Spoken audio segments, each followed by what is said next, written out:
আসসালামু আলাইকুম। আশা করি সবাই ভালো আছেন। আলহামদুলিল্লাহ, আল্লাহর অশেষ রহমতে আমরাও ভালো আছি।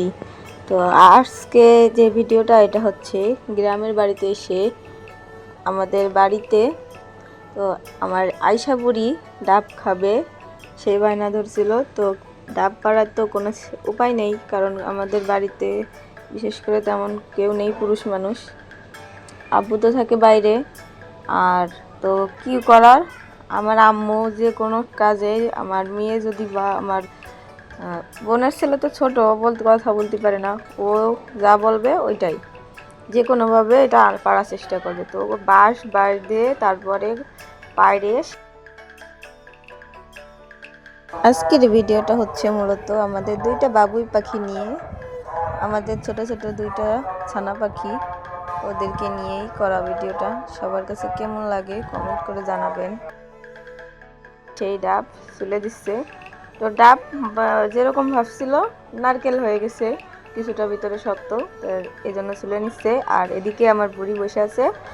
নানু বাড়িতে আসলে তার আদর যত্নের কোনো অভাব নাই, খালামণি আছে, নানু তো আছেই। আর এটা হচ্ছে আয়শার সেই ছোটোবেলার খেলার একজন সঙ্গী, কারণ এটা সম্পর্কে ওর মামা হয়, একই বয়সে ওরা হচ্ছে 7-8 দিনের ছোট বড়।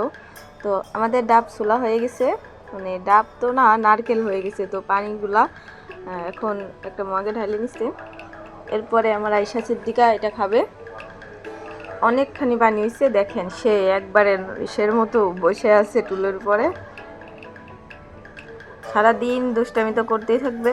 অনেক পানি হয়েছে, এখন আয়শা বুড়ি সেই ডাবের পানিটা খাবে।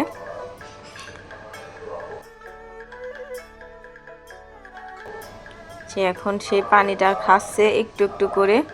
আর এদিকে হচ্ছে আমাকে একটা ছোট্ট পাখি, এটা হচ্ছে আমার ছোট বোনের ছেলে। আমার আমার হচ্ছে মেয়ে আয়শা সিদ্দিকা, আর আমার বোনের হচ্ছে ছেলে। তো আমাদের দুজনেরই, ওর ছেলে আমার ছেলে, আমার মেয়ে ওর মেয়ে, এরকম। মানে আল্লাহর রহমতে আল্লাহ আমাদের অনেক ভালোবাসে, যে কারণে ওর একটা ছেলে দিছে, আমাকে একটা মেয়ে দিছে, যাতে আমাদের দুইজনের মনই ভালো থাকে, বা সবাই দুইজনের মন দিয়ে যাতে দুইজনে খুশি থাকতে পারি। তো এখন ভিতরে যে শক্ত নারকেল এটা খাচ্ছে আমার বাবাও খাচ্ছে, একটু দিছিলাম গালে, নরম। তো দাঁত উঠছে ছোট ছোট, উনি অল্প অল্প করে চাবাচ্ছে। তো সব কেমন লাগলো ভিডিওটা, সবাই মাশাআল্লাহ বলবেন। আল্লাহ হাফেজ। আজকের ভিডিওটা এই পর্যন্ত।